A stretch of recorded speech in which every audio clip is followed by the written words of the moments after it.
Well, good morning. Thanks so much for having me. So he kind of introduced my family, so I don't have to do that. But I'll tell you kind of where our story started.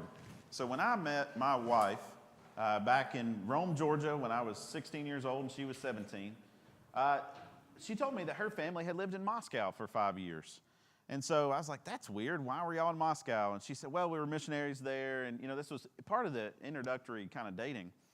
And so that was introduced to me, and I was like, man, that's fascinating that you lived in another country for 5 years. I'd lived one place my entire life, never thought of moving, didn't really, expect I was going to go to school down the road, all that.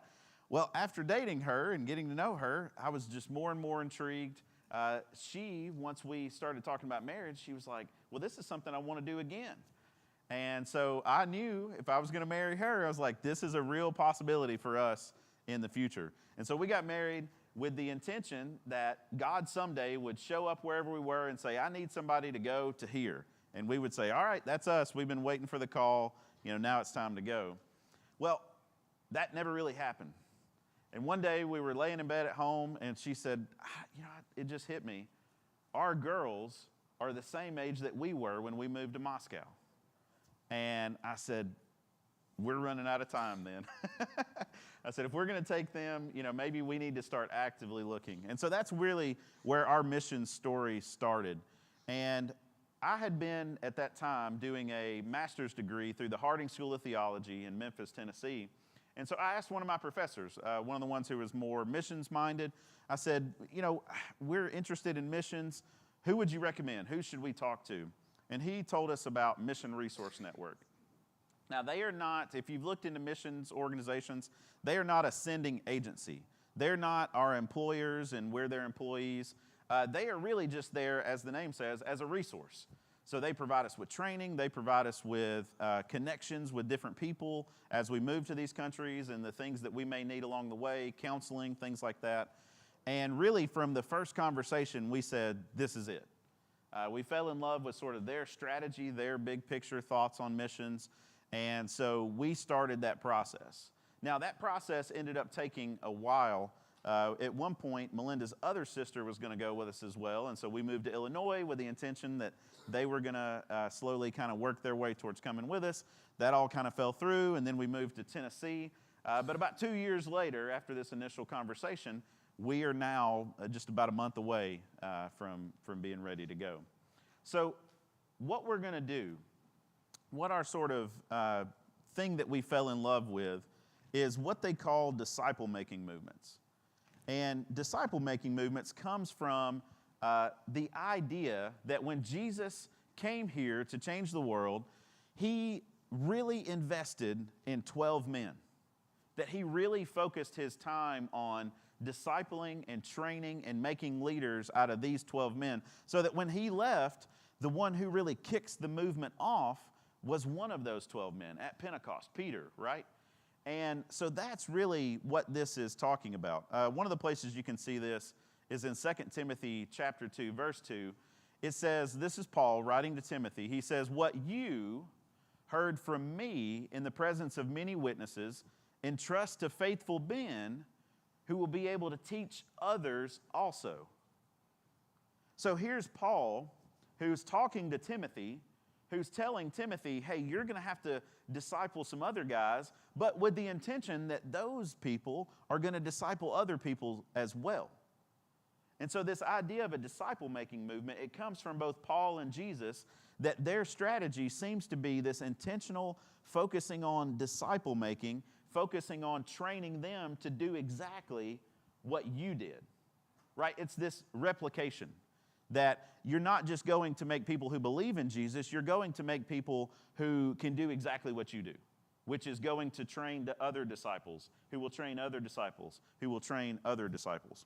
So disciple-making movement is actually, it's a measurement of something. So you think about the phrase, disciple-making, right? That, everybody does disciple-making, but this last piece, movement, is actually a measure of whether this has gone to a certain point. Now, there's a couple of different people who write books about it, but essentially, this one, Contagious Disciple Making, this is written by David Watson and Paul Watson. They're one of kind of the early thinkers on disciple-making movements. They said that it is 100 locally led Bible study groups that are 4 generations deep within 3 years. So the 4 generations, like we saw in 2 Timothy chapter 2, verse 2, right? It's Paul, Timothy, others, and the others, right? So this is the measurement that they kind of said, well, hey, if we're going to figure out, is God causing a movement? Is God having a movement happen in an area? This is that measurement.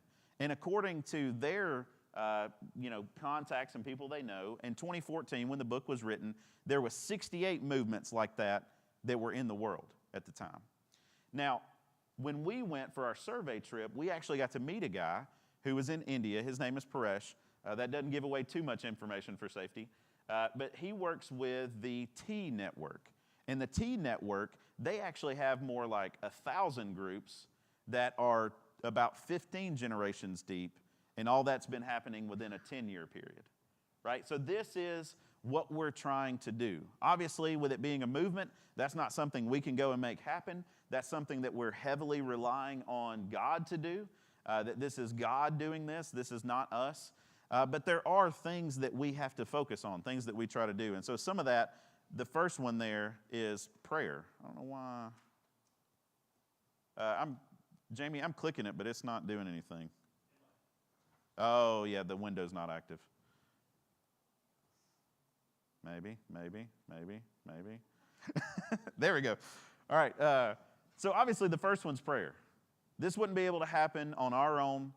Big part of what you have to do is constantly be in prayer, because in order for a movement to happen, that's a God thing. That's not an us. The big thing that you're trying to do is identify people that could spread to other people.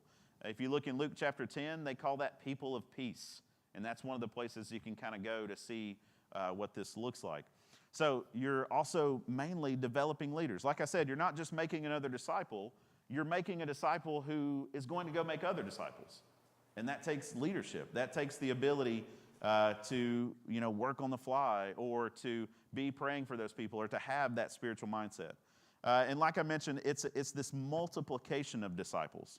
One of the big switches between this and sort of the model of 20, 30 years ago, the church planting movement, is instead of going and buying a church building and then inviting people to the building, you go and you make disciples. And once you have enough disciples to have a church, then you say, okay, what does church look like? Is it in a house? Is it in a building? That sort of thing. And then the last is, right, they're not going to believe your message if you're not caring for the culture, if you're not caring for the society. In Daniel, it looks like, right, he says, buy houses and, get comfortable and seek the welfare of the city, right? I think that's in Jeremiah, right? But this is what disciple making looks like, is you actually have to care for and look for the bigger picture of whatever town or city that you're in. Some of the core principles of it, I got the same issue again. There we go. Is, right, reproduction. Is it needs to be simple enough. Is it a iPad issue? Okay. That you're wanting it to be simple enough, the Bible studies themselves, so that once you make a disciple, they have the tools to go out and have another Bible study. It needs to be obedience-based. We'll talk about this here in a second, but kind of the main Bible study method that they use is Discovery Bible Study. And that's really focused on not just learning the Scriptures, but obeying the Scriptures. So from day one, obedience is a big focus. You're focusing on it being simple and indigenous, right? The plan is not that we live there permanently, but that we go there, start disciple making, and then at some point we leave, but hopefully the disciple making continues without us. So that means it has to be indigenous. It has to be the locals who are doing this. And then prayer fueled, we talked about that, and then like we mentioned, holistic. So I talked about this, but Discovery Bible Study, this is kind of the key Bible study that they use. And this is an inductive Bible study, if you know what that phrase is. But it's just a simple Bible study so that whether they believe or not, you can sit down with Scripture and get something out of it, right? So the basic 3 questions of a Discovery Bible study are this. What does this say about God? What does this say about humans? And how will I be obedient to this passage? So whether they believe or not, you could take that last one and you could say, if this is true.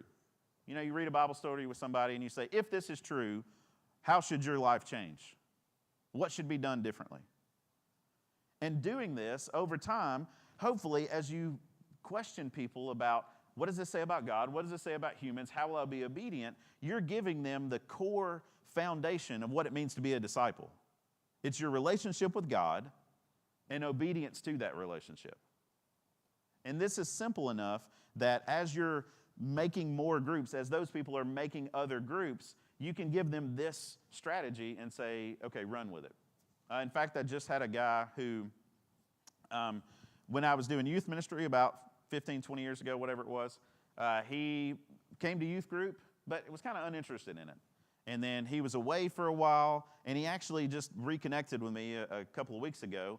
He said, man, I really never took my faith seriously, but now, I get it, I see it, and I really want to grow closer to God, and I really want to do something. He said, church was kind of a rough experience for me, but what can I do? And I told him, I said, this is it. I said, you need to find some friends who are willing to sit down and study the Bible with you, and I gave him this exact formula, and I said, just study the Bible with some people. And so that's what they're going to do. So it's easy enough that even though I'm not there, right, they can do this, they can practice it, and hopefully learn obedience to God, not just knowledge about God or about His Scripture. Like I mentioned, obviously it's biblical. The whole thing is that you're going to the Bible each time. One of the big kind of, inside secrets or whatever, when you're leading one of these studies, the big thing you try to focus on is, no, what does this passage say? Because everybody has a little knowledge of the Bible. Well, probably not in Thailand, but at least in America, everybody has a little bit of knowledge of the Bible. And as you open up something, then they're like, oh, well, I know this passage, and I know this passage. It's like, no. Let's focus on the one we're reading right now. Because it's really easy for us to get confused when we try to pull from things that we're not actively reading. So it's very biblical, very focused on the passages that you're doing. It's simple, it's repeatable, it's sustainable and scalable, right? It needs to be something that you can get other people to practice and do as well. Here's another big piece. This is trying to let the Holy Spirit be the teacher. Instead of me passing on knowledge and information, it's really focused on, well, how's the Spirit leading you? Because I may think, reading a passage, oh, well, this is the thing that they need to know, that they need to learn. But in reality, they've got something in their heart that they're not sharing with me. But the Spirit knows that, and the Spirit can convict them of that. And so it's really trying to give room for the Holy Spirit to be the teacher. Like I said, it's non-threatening. You can do this with people that aren't believers and say, hey, if you're interested in the Bible, let's sit down and study it. It's learning through practice instead of memorization, right? One of the best ways to learn is to do the thing instead of just talk about the thing.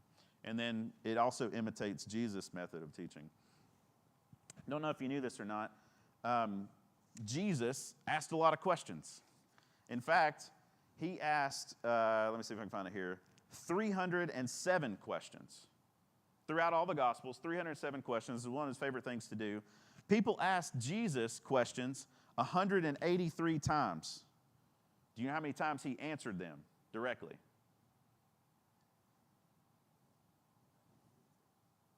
3. 183 times somebody asked him a question. 3 times he answered him directly. Most times, what do? He asked him another question, right? Questions are a great way to teach people, to let people think about it, to let them chew on it for themselves. So this is kind of one of the big things about that. So this is the basic strategy. I wanted to kind of go through that quick just so y'all understand kind of what we're doing. The big thing that you're probably wondering about is Bangkok, is Thailand. So for us, our director, he told us, he said, usually people are called to one of 3 things: a process, a people, or a place. Well, for us, from day one, we fell in love with this process. Like I said, I've been doing ministry for 15 years. God has been shifting and changing my view on ministry that entire 15 years. And this was the natural next step of what he was showing me and leading me to in my life. And so we fell in love with this idea of process. We fell in love with the idea of disciple making and intentionally doing it and focusing on that and keeping it simple, keeping it repeatable. And so that's what we fell in love with. So then the question was, well, where do we go? Well, for us, I have 3 daughters. Most of y'all probably saw them as you came in this morning. They're beautiful. They're adorable. I don't want any harm to come to them. And so as we started thinking about where to go, we started crossing places off the list.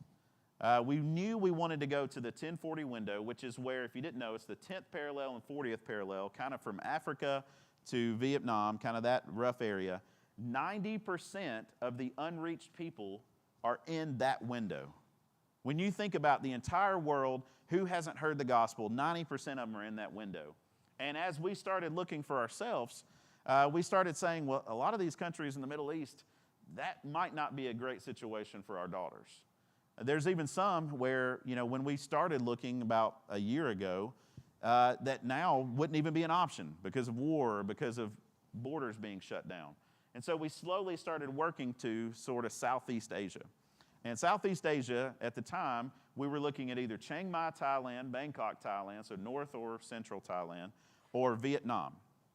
And sort of working through this, praying through this, God eventually led us to Bangkok. Now, Bangkok, some things you might want to know about it, they are very, very Buddhist.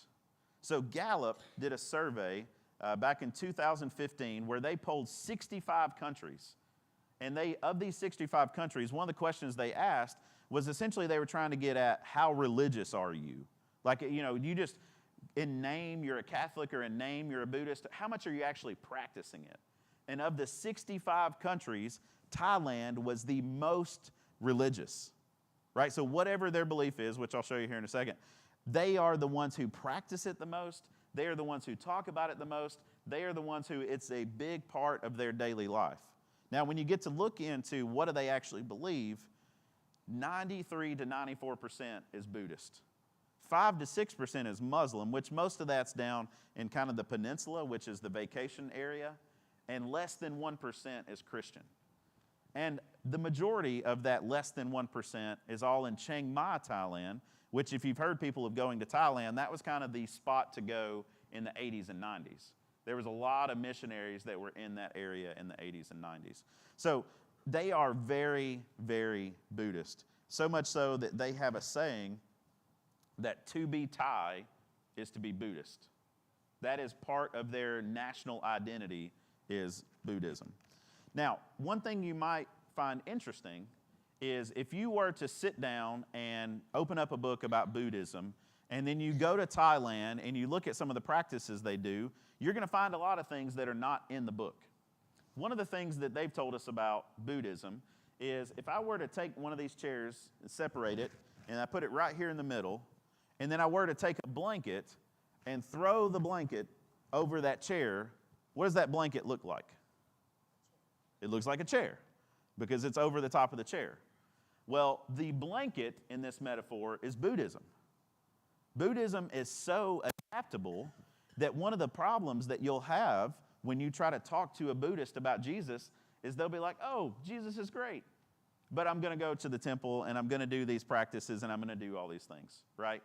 Like Buddhism is so open-minded that they can just sort of fit anything in with it. And so actually, a lot of the practices of Thais are actually animism, which animism, probably if you're a Disney watcher like me, I have 3 girls. If you've seen the movie Coco, Coco is very much focused on ancestors, right? Their ancestry. And they have the ofrenda where they put all the pictures and they have this, sort of almost ancestor worship. Well, that's a big part of animism. And when you go around Thailand, you'll see these, which these are spirit houses. So when your ancestors die, they live in this spirit house. And in order to appease the ancestors, you'll stop by and you'll, give them an offering like you'll see there. Red sodas, something about the color red, I forget right now, but red sodas are a big thing that you'll see. They'll drop off a red soda because, something about that is good for ancestors. So this is not a Buddhist practice. This is an animistic practice. But their form of Buddhism is very shaped by what they did before Buddhism, which is animism. Another thing that you'll see, y'all ever heard the phrase knock on wood? That comes from the idea that there are spirits in the trees. And in order to not make the spirits mad or in order to keep them at bay, you would knock on the wood. And this is similar to what they do here, which is they find a tree and something, I haven't heard all the explanation, but there's spirits in these trees, and so you'll see them wrap these bands around it to sort of appease or to keep the spirits in or whatever you want to think. So a lot of these practices, not Buddhist practices, they're animistic practices. But for Thais, it's hand in hand with their Buddhism. So this is kind of what Buddhism looks like in their area. One other thing, how many of y'all have seen the movie The King and I? So the king in that movie, they actually really, really like, so much so that in one of the local temples, they have a statue of him, and it's one of the things that they'll, put offerings on, that sort of thing. So I want to tell you the story of this. So this is in Bangkok, right outside of, I think it's a hotel. Let me find, yeah, it's the Grand Hyatt Erewhon, Bangkok. And when this building was originally being built, back in the 80s, something like that, they had a different idol worship thing, whatever you want to call it. And they started building, and as they started building, they started having all kinds of accidents happen. Now, so in Thailand, you're going to build a building. The first thing you do before you break ground is you have some priests come, and the priests say, whatever they do, they go through their thing, and they tell you, this is the God or this is the idol that you need for this location and for what you're trying to do. So they did all that. Well, they set all that up, they start construction, and they start having all kinds of accidents. And so after a while, they're like, something is wrong, bring the priest back, we need to re-examine this. So the priests come back and they say, oh, I'm sorry, I know what we did. This is the God we told you. You really need the God above that God. And so they changed it out, and once they changed it out, the accidents stop, and in fact, this place becomes super successful, that they end up making millions of dollars. And everybody hears about this, and they're like, oh man, did you hear this? They've got the right place to worship. That's the lucky, we would say lucky, but they don't necessarily think in those terms. But they're like, that's the place you need to go, and you need to worship at. And so this place, you can see there, you can kind of see the idol in the middle, and it's just swarmed with people, all kinds of people around it. Behind the camera, they have a place where you can buy, you want to do, this sort of merit making? Okay, well, here's, what you got to pay. Here's the roses to go put on the guy. Or, you want to do this? All the different things. It's the stand where you pay your money and you do your worship thing. But this is world famous. So much so that when Caesar's Palace in Las Vegas was building their building, they were like, we need to do what they did. And so they actually have their own version of this now behind Caesar's Palace. So Caesar's Palace in Las Vegas says, hey, they've got the secret stuff, right? Whatever it is, it was successful to them. I mean, I guess Caesar's Palace is successful. I don't know. But they wanted that very same thing for themselves. One of the other aspects of their worship I was going to show you was here at this temple, or I say temple, I guess it's really just an outdoor idol place. So that picture on the left, you can see the one in Bangkok, and then kind of behind it, you can see those two dancers in that little place there. So I'm going to show you a video, but one of the things that was happening is people are just lined up all the way around this for their turn. And what they do is they write their prayers on a piece of paper, and when they get up to the front, they hand it to these musicians and dancers. And these musicians and dancers will sing that prayer and dance to it and play the music, and it's a way of, I guess, amplifying their prayer, that sort of thing. But depending on how much you pay, that determines how many dancers you get, how many musicians are actually playing.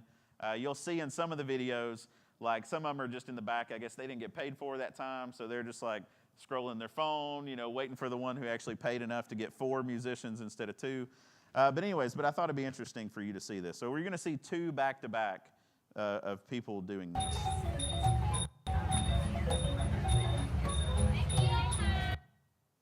All right, so that guy, right, he's got like 6 or 8 dancers in the back. You can see all the musicians are kind of focused, right, that sort of thing. And then here's this one.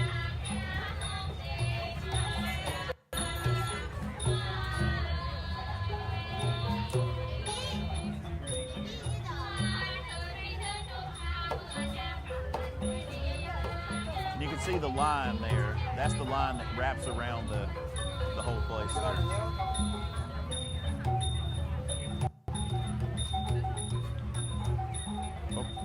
Sorry, let me get off that. So you could sort of see, some of the musicians in the back, they were kind of staring off into space. She only had 2 dancers.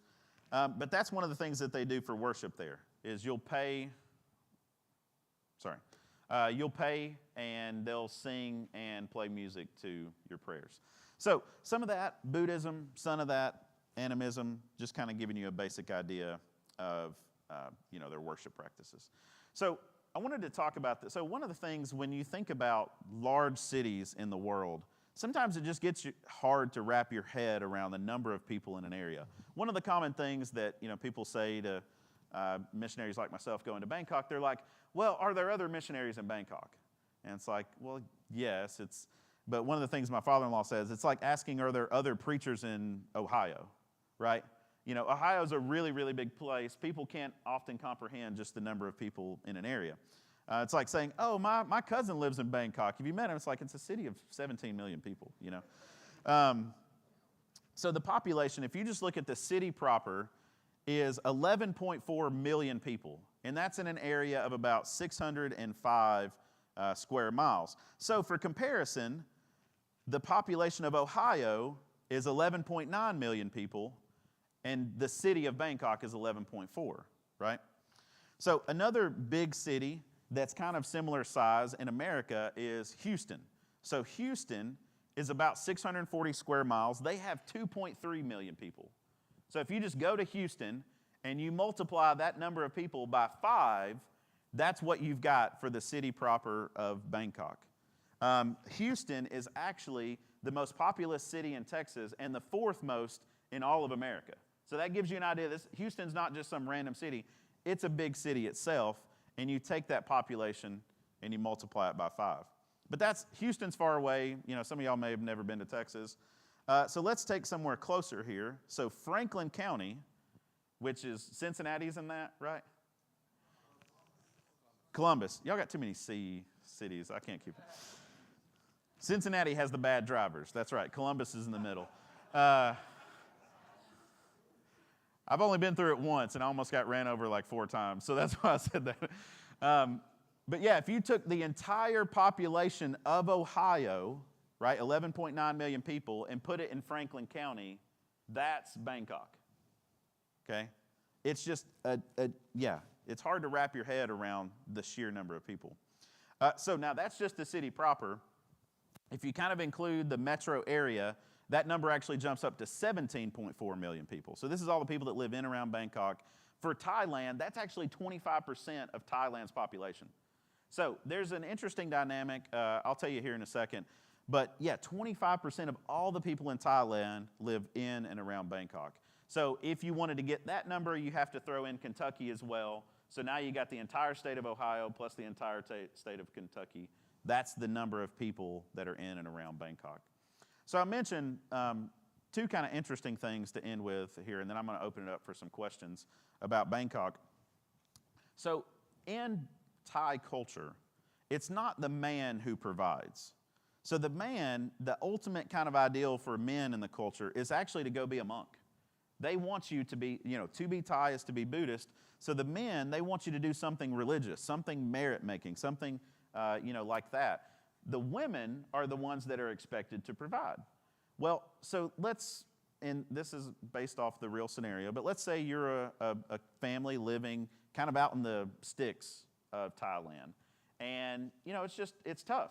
You're like, hey, we've heard daughters go to Bangkok and make a lot of money. So we're going to send our oldest daughter, you go to Bangkok, make money, send it back for us. And they do that.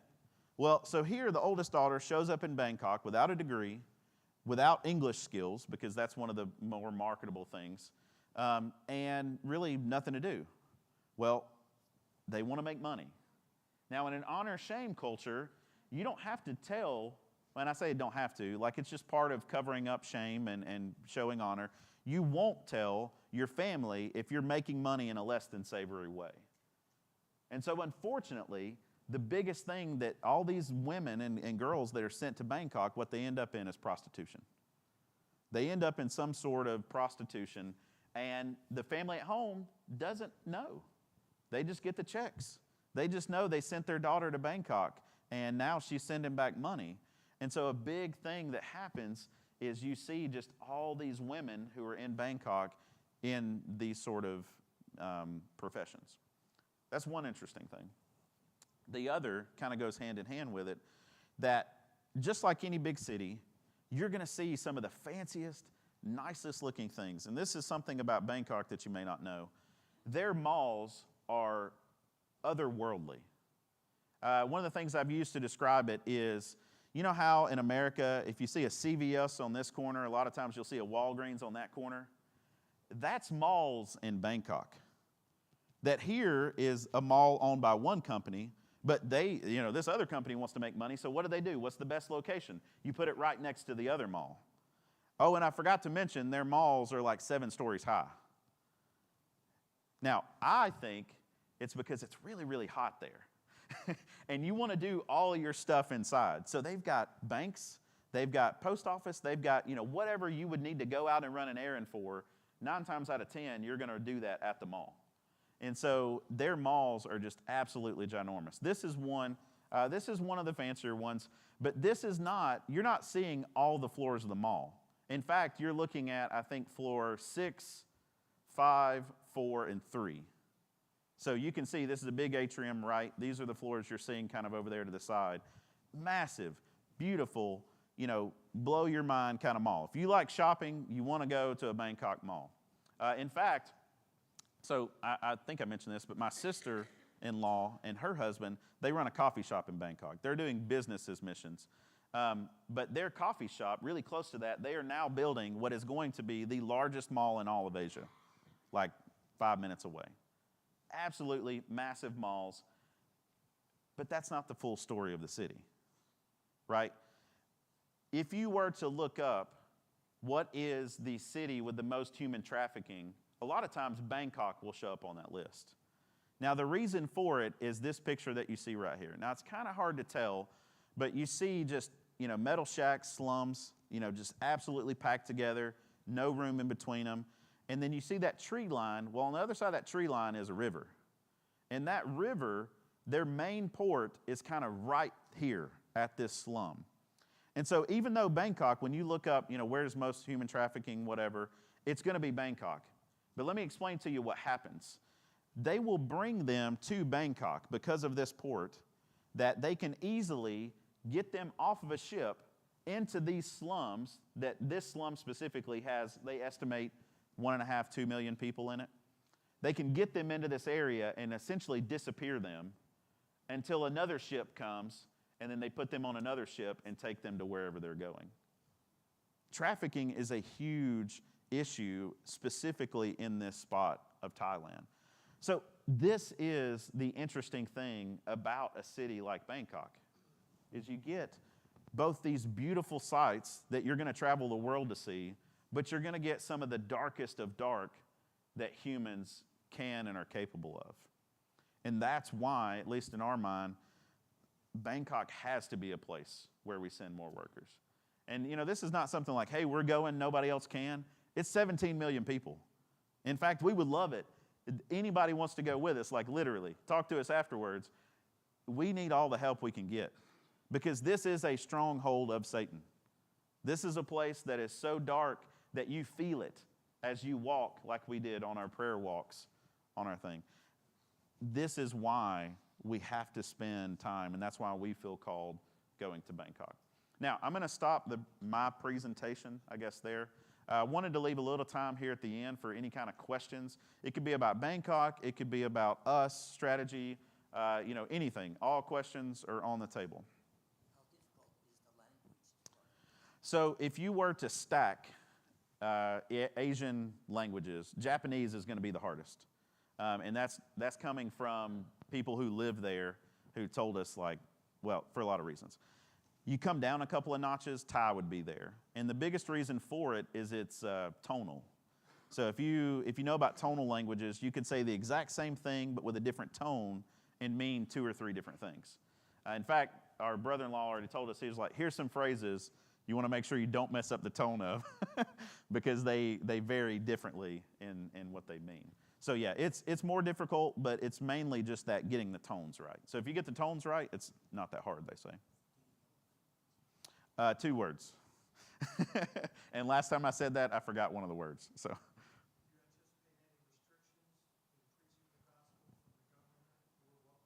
So one interesting thing Bangkok actually has an official missionary visa. So they are open to missionaries, but they don't give it to people coming for the first time. They want you to be able to speak the language at like a 6th or 7th grade level. They want to see that you've been doing good in the community, that sort of thing. And after being there for a while, you can get that visa. So they are open to missionaries, but it's not, you're going to get resistance in other ways, if that makes sense. Yes? You have an opportunity to just study with an individual who's never opened the Bible before, and you say, okay, we're going to open the Bible and study something. Where do you start? The Gospel of Mark. It's the shortest. It's kind of the concise story of Jesus. You can get into the story pretty quick. Matthew and Luke, they kind of do a lot of birth narrative kind of stuff. Mark kind of jumps into the action pretty quick. If you didn't know, Mark's favorite word is immediately, right? He's always moving you on to the next thing. It's like immediately, immediately, immediately. So yeah, Mark is a really great place to start. The work that y'all are doing, how does that impact or have the potential to impact the human trafficking thing? Like, what's the connection there? So really, it's kind of a side. So I mentioned that one of the key parts of disciple-making movements is you actually are trying to change the society and the culture, right? Now, for us, because we're focused on disciple-making, that is a side piece. So that's one of the advantages. So her sister and my brother-in-law that live there, they actually are involved in several different sort of parachurch ministry organizations that are going on in Thailand. One of the ones, if you walked by the table, there's a coffee mug that says City Light on it. City Light is one of the big organizations there in Bangkok that works with human trafficking. And their whole thing is helping to give an off-ramp for women who are stuck in trafficking. So the coffee shop, City Light Coffee Shop, is one of the first jobs they get. So they're talking to women in that situation, which it's hard to convince them to come out of it because they're losing a lot of money to do so. But once you convince them to come out, they need other jobs. They need other skills. And so that's one of the things that they do is they have a coffee shop that's 100% ran by girls who are coming out of trafficking to give them the skills of coffee making, of interacting with customers.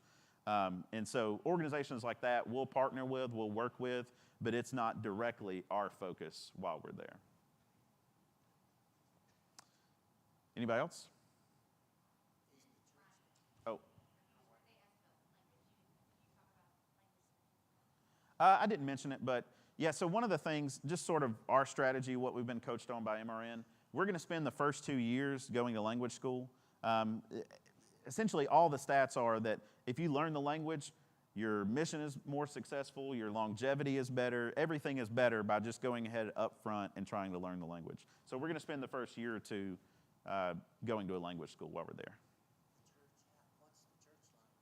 Church of Christ. So there are, at least at this point, I know of 3 churches of Christ in Bangkok. So of a city of 17 million people, there's 3. There was one planted, I think was it the 60s? So I think it was in the 60s, Samprasong is the one that's kind of city center. Now they had a split. That gave you your second Church of Christ. And then just recently I met a guy who is a Harding professor who's going over there. He told me about another church that I was unaware of. So now I know of 3 churches of Christ in all of Bangkok. And even those, all 3 of those are at least 30 minutes away from where we're going to be. So, yeah, big city. Yes? So, when you go teaching, you anticipate using a Thai language Bible translation? Yes, sir. Yeah.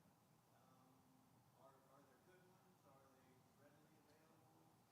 Yes, sir. They actually have multiple translations. There's kind of one that's the standard, similar to here, where everybody kind of has a favorite. Excuse me. Our director of the Bengal Initiative, who's kind of leading us and seeing us through this, he knows one of the guys that actually helped to translate that back in the 70s or 80s or whenever it was. But yes, they do have Thai Bibles.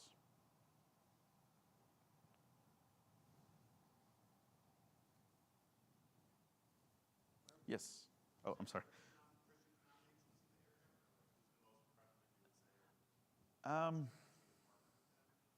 So yes, there are others in the area. There's a few even non-denominationals. Then you've got some of your denominations. Do you have any sense of who's most prevalent? So what was the name of everybody at that missions thing was working with Man, okay. So there's an organization there, and I'm blanking on the name. I'll try to think of it and tell you later. They're associated with the Baptist? Okay, they're associated with the Baptist. And so that would be my guess is kind of who has the most, footprint of churches and people and that sort of stuff. But you guys develop an active strategy and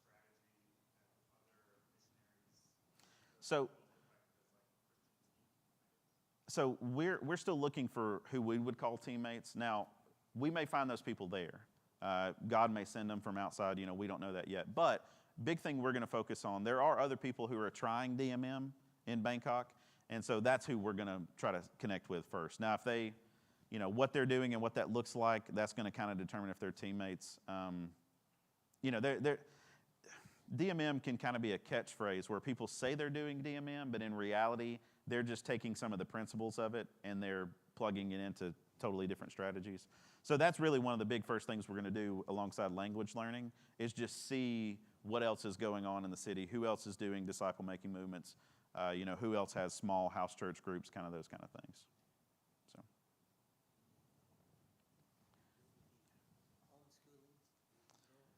No. So one of the things, my wife is actually going to keep her job. So she works as a marketing director. She already has been working remotely. So she's going to keep that job. So homeschooling is not really a good option for us because she'll be doing that. The other thing is my wife and I neither really have that gifting.